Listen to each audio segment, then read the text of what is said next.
Hi everybody, it's Daniel. Okay, video number 2.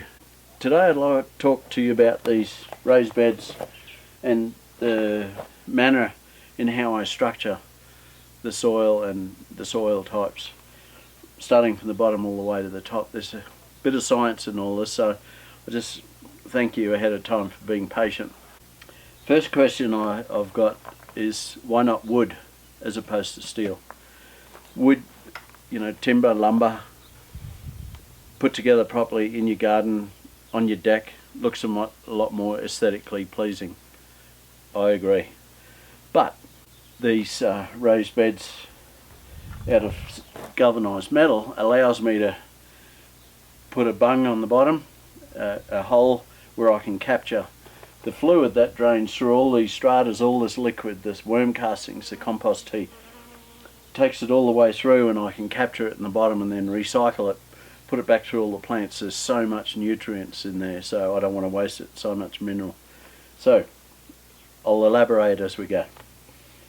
Okay, so these ones I got from, they're 4 foot long, 2 foot wide and 2 foot high, and I got those from Tractor Supply Company. I think I paid $100. To me it's like cheap as chips when you get to have a look at how much value you get from it. You can see it's up off the ground. So these concrete blocks,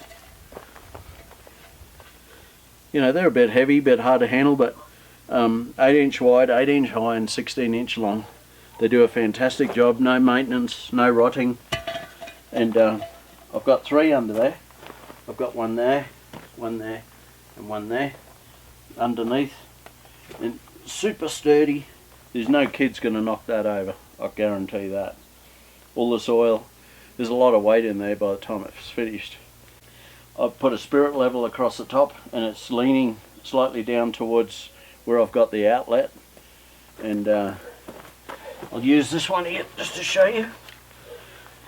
You can see the solution through there. And I just use these 2-gallon containers and take the top out, and they just slide in and out and capture all that beautiful compost team and worm juice. So let me talk about how I've structured it all, because there's no stagnant fluid that sits in there.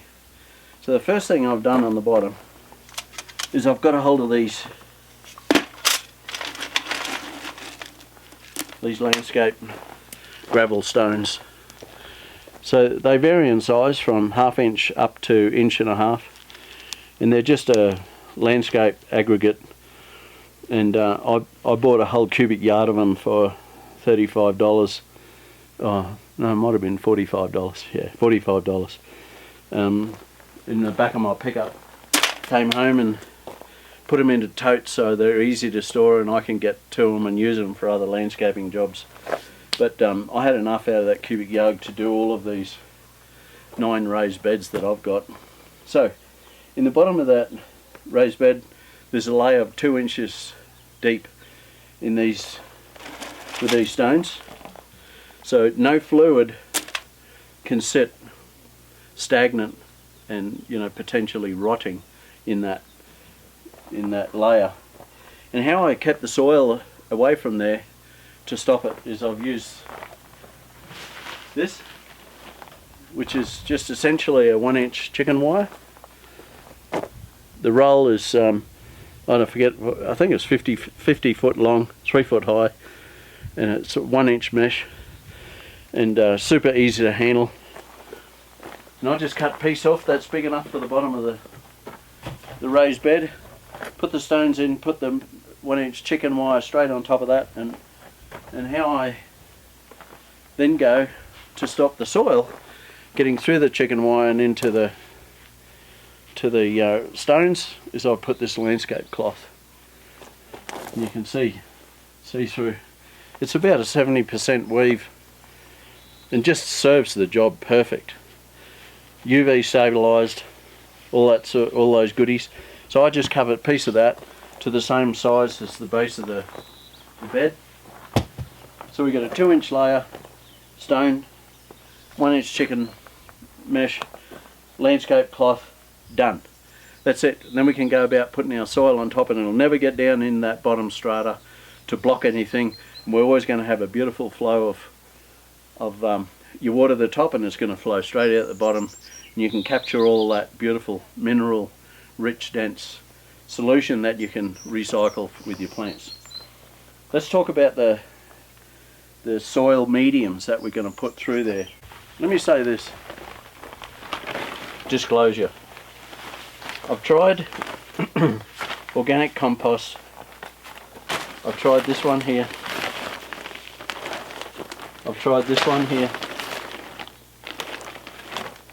I've tried this one here. It even says raised bed soil. Grows bigger, more beautiful plants. I'm not saying that I'm not saying that they're no good. I'm just saying I've found better. Alright? So let me go through that with you. When I say I found better, I found what I believe that's available here to me right now to be the best. The first one I start off with right down the bottom on top of the landscape cloth is this one. All natural garden time. It's composted mulch soil conditioner. It comes in a 2 cubic foot bag. You can get it at Lowe's Hardware in the gardening section. It, to me, serves the perfect purpose. The construct of the composition of that type of soil that they're offering in this bag is perfect for the bottom of that raised bed. I don't know what they've put in it or the ingredients of it, but the look and the feel of it is exactly what I want for the bottom of those raised beds. The second one, so just let me give you quantities. So that first one is a green and orange label, and this one here, and I put this one in to just under halfway up. So however much you need to put in to just get underneath half the height of your raised bed, use that one. Garden Time composted mulch soil conditioner, green and orange label, Lowe's Hardware. Second one is this one, also Garden Time. It's a pink and green label. It's a potting soil, and it comes in a 64 quart bag, bigger bag, slightly a heavier construct, slightly higher quality in my opinion, to be the next layer up, but not all the way. So we're with the other orange and green one, we're just below halfway. This pink and green potting mix, Garden Time, we take it up halfway between the previous layer and the top. We fill half of that, so 3/4, put that in. Just at the top of that, before you go with any more, we're going to do a little mix, because we need to start engaging in building the top layer and the microbial life, the worms and nematodes and mycelium and all that. After I've done the 3/4 mix, 3/4 height, I use this, which is a peat moss. You can see it's just delicate, it's full on organic material, and you know, it's spent considerable time well down in the depths of the earth, and has a lot of goodies in it in terms of organic and carbon. So I sprinkle a layer a couple inches thick all the way across the top, so about here. I sprinkle that on, and then just across the top of it I put some of this. It's very fine. It's like like flour you make bread with. It's azomite, A-Z-O-M-I-T-E, azomite. It's a micronized volcanic rock. It's been powderized, and it's a fantastic mineral-based slow release to the soil. And I sprinkle, you know, a good handful across the top of the peat moss, and just toss it about. Don't have to get too uptight about how. And then the next thing I put in is the top layer. The top last 4-inch, 5-inch layer is this one. Burpee. It's all organic, natural. It's a potting mix. It's the best. It's the best that I've found. I wouldn't put anything else in that top growing zone than this. I've tried to get it online, I've tried to get it different places, but the only place I can source it is Tractor Supply Company. So you need to duck down there and grab it. It's about $10 a bag. 1.5 cubic feet each bag. Guys, this has got coconut core in it. It's got an amazing mix. Just let me tell you this, it's the best I've found for the top layer, bar none. So burpee potting mix. So I put the top 4-inch layer of that in, and then I go back and I add a little bit more of my sphagnum peat moss to the top of it. I add some more azomite dust, some of my micronized powder, add more of that across the top, and now I start really fine tuning the very top layer. I don't toss it in just yet. I'll tell you why. We've got a few additives put in. It's powder. Both of these are powders. One's a bone meal and one's a blood meal. Blood meal serves as a nitrogen fixer, part of the NPK, and bone meal is a phosphorus, which is part of that's the N is nitrogen, P is for phosphorus, and the K is potassium. So the ones that we put on top is the blood meal. How much do I put in? Round a handful across the top of in that bed. Same with the bone meal, a handful. Sprinkle it in across the top. And then the last one I put in here of these dry additives is Epsom salts. It's fantastic to invigorate growth all the way through your seedlings. It's got a ton of information on the back. Be careful you don't put too much of that in. I put about 2 dessert spoons across the top of one of those beds. So it's just a sprinkle. And then I just get in there with my hands and just turn and toss that top 4 to 6 inch layer. So I've got the peat moss, I've got my burpee mix, I've got the azomite, I've got the Epsom salts, I've got the bone meal, I've got the blood meal. The last really important one is this one here. Let me show you. This is as black as black as black. I've just got it sitting in this water bottle just for ease of accessibility, but I want to show these two to you. Have a look at that. So the one on your right is humic acid. It's as black as black.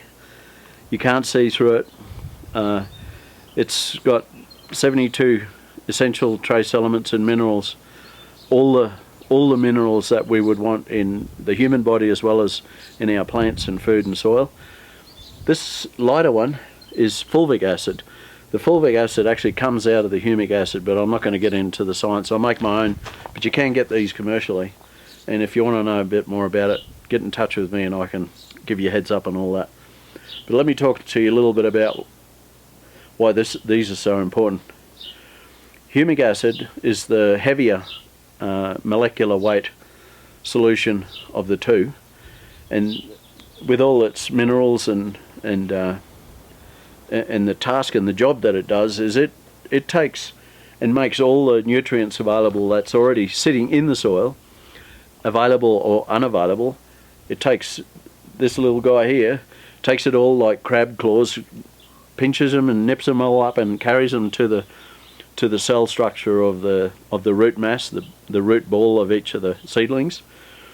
And the fulvic acid, it's a much lighter molecular weight, and it has the capacity to grab all of those same trace elements and minerals and all that biodiversity that is doing all that beautiful nutrient exchange in the soil, and makes all of that available to the plant by taking it inside the cell and up into the cell of the structure of the plant.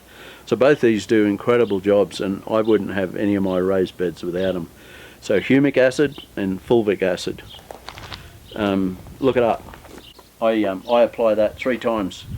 In the beginning of the growing cycle, halfway through the cycle, and right at the end.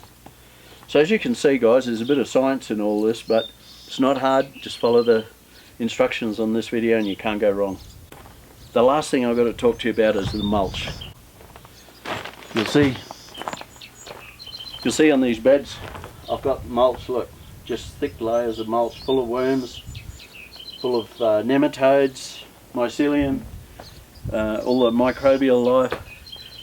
That mulch is actually one of the gems, the secrets to the most successful raised bed growing environment you could ever build.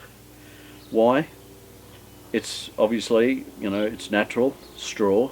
You can, I buy a dozen bales of organic straw every year, and I just keep thickening it all the way through the base layers, all through our gardens every year, keep topping it up. And it forms like a shield, a food chain, reignites all the communication network below ground, feeds all the nematodes and microbial life and worms, acts as a buffer and a barrier to the hot, harsh summer sun, stops the ground drying out. I could go on and on and on.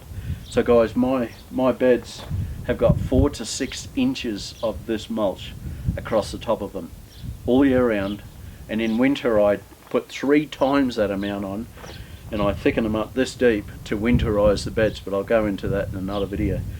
But that mulch, I can't emphasize enough, is it's like God to the plants. It's like God to the microbial life. It's just like a whole nother chapter all within itself.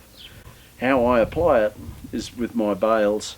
I put a bale in the middle of the garden bed, I get my hose and I start watering it down a week before I need it, and I just saturate it with water 2 or 3 times a day, morning, lunch and night. And then by the time I'm ready to use it, I cut the 2 baling twines, the strings that hold it, and it breaks open, and I just pull out a biscuit at a time, 3-4 inches thick, and I take it to where I need it. I'll put it in the middle of the bed and just slowly spread it out, and it's already started the decomposing, heating up process, and it's immediately available and doing its job. If I put them on dry, it's going to suck all that moisture out of the top layer of soil and doesn't really help at all. So you need to pre-water it, pre-moisten it well ahead of time. So that's the last missing component out of my little video today I wanted to share with you. Okay, so that's the end of video number 2. We've covered quite a bit on this video. You can see the reasoning behind structuring the soil, capturing all those nutrient solutions that are coming out the bottom end and recycling them. And guys, I'll tell you something, you won't believe how much those plants love you giving them that solution coming out of the bottom of those tanks, those raised beds. They are just like El Primo for plants. They just love it. Anyway, let's wrap it up. There's a lot of information in here. The next video I want to do, I'll go a little bit more into what happens in that top layer and why we did all that. So stay tuned. Thanks for joining me on this journey. Thanks for your patience going through all that science and all that detail. And I look forward to catching up with you on the next video. Thank you.